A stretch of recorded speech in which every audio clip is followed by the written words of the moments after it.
Change is everywhere in Atlanta. Freshly painted houses all over, a park in the works so kids can play, new apartments where people can live and grow. It hasn't always been this way. These apartments were very old, and not only were they old, they breeded a lot of negative energy. Drug dealing, illegal alcohol. This particular area was the highest crime stats for the entire community. So with this being demolished, it will create a new beginning for this part of the neighborhood. Out with the old, in with the new in Mechanicsville. Where the McDaniel Glen housing projects once stood, there are now brand new apartments. People are back in the buildings and they're excited. They have a beautiful place to live. They have a fabulous view, easy access. So then versus now is that that negative element is moved. Now you have people who are here for the long haul, people who want to be here. The rebuilding in Mechanicsville is part of a bigger plan in Atlanta, a plan to bring back blighted neighborhoods and by doing so, change the environment. I believe in the broken window theory. I believe that if you start in one place and you clean it up, if it's deteriorating and you clean it up, or you have a broken window, that it's like wildfire, it catches. People begin to get the spirit, and we've seen crime decrease. We've seen a neighborhood taking responsibility for public safety in its neighborhood. Our police department working very, very closely with our youth. So we have really seen a number of successes in Mechanicsville. New housing brings increased pride to the neighborhood, and police officers are seeing the positive effects. The biggest thing I've noticed is that the crime in this area where these weed and seed communities were have went down quite a bit. In the old weed and seed communities, we had a bunch of drug problems, and that was based on some of the old apartments and some of the old structures that we had in the area that, that helped these drug dealers do their business out there. But now that those old projects and old housing building, they're all torn down now and they're building new buildings. So, and most of all, the residents have really jumped on our side as far as calling in and telling on these people. That wasn't the case back in 2006, when neighbors often kept to themselves out of fear. And this is going to be in the Pittsburgh community area, which we got a lot of calls. We made a lot of arrests in this area here. But this time of day, between 4 and 6, this is when people start coming out, doing their little drug activity. Everybody's getting off work, school kids are out. Some older and rundown homes in Atlanta's Pittsburgh community have been replaced by a brand new apartment complex. This is a much, much better looking complex now, and these people that were living in the old complex didn't have a sense of hope because everything was old. They felt like they was in some dungeon or something like that. But all is not perfect. Right across the street from the new apartments is an old factory, which is now an eyesore. This building has caught on fire a couple of times, and it's causing a lot of problems for us. We're hoping that the investors somebody will come over here and invest in this building and try to make another complex out of it. Financially investing in a community is a big part of environmental change. We have certain areas of the city that we've identified as priorities where we really want to do what we can on behalf of the city of Atlanta to incentivize major redevelopment if we can. But gathering investors is often easier said than done. We're all experiencing a bit of a setback in today's economy.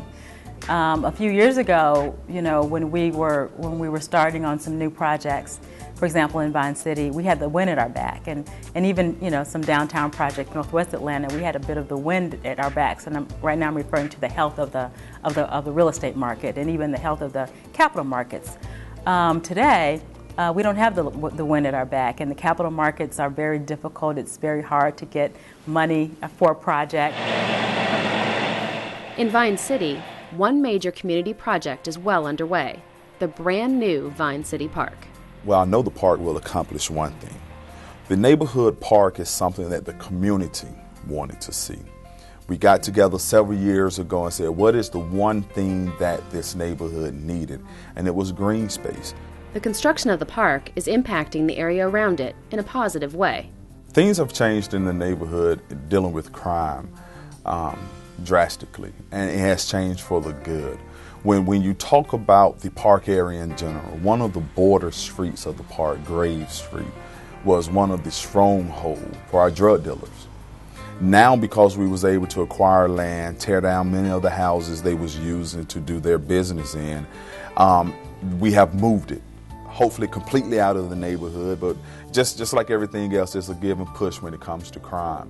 Radio check, this Miss Davis, Miss White, give me a 10-4. But not everything has gone as planned. In 2006, the Parent Patrol roamed the streets of Vine City before and after school, making sure kids got where they needed to go safely. The Parent Patrol was not able to implement the beginning of the school year. We had some change of leadership with the fiscal agent, and which means they were not able to organize to be able to move the project forward. So it's not as if we didn't have parents on the street. We just didn't have them on the street as in a Parent Patrol way. The funding has come together to put the Parent Patrol back on the streets beginning in January 2009, and even expand it to other neighborhoods. Its semester-long absence taught organizers a lesson. You just learn to build sustainability day one of your project. That way, if something happens, if leadership changes, or if a person changes, that doesn't mean your activity has to stop. And so I think we learn from that to be able to make sure these things continue to go on. And so we're trying to make sure the steps are in place. So things like the Parent Patrol, the infrastructure is there to keep them going, no matter who's in place for a particular agency and moving those things forward. It takes much more than money to transform a neighborhood. It takes time, it takes commitment from the residents who are living there, and it also takes a commitment and understanding for future residents who may want to move there. And it's very hard for you to come in as a person or an organization with employees who do not live in this community, even though you want the best for the community, but the people in that community are not ready for change. So slowly we began to see this community want change, embrace change, and after we began to see that, we started seeing the change become sustainable because it was owned by the people who lived in that community. Change has been slow in some places. Back in 2006, new homes sat right across the street from run-down ones. It's kind of strange to see a high-priced house sit next to 3 or 4 abandoned houses. So obviously there's a lot of plans for building, which you can see. On one side of the street, it's looking kind of bad. The other side is looking like Hollywood over there a little bit. It still looks the same. Burglary problems force some investors to keep new homes boarded up, and some homes are still in states of disrepair, but the positive energy still flows. You'll see a lot of that in the area.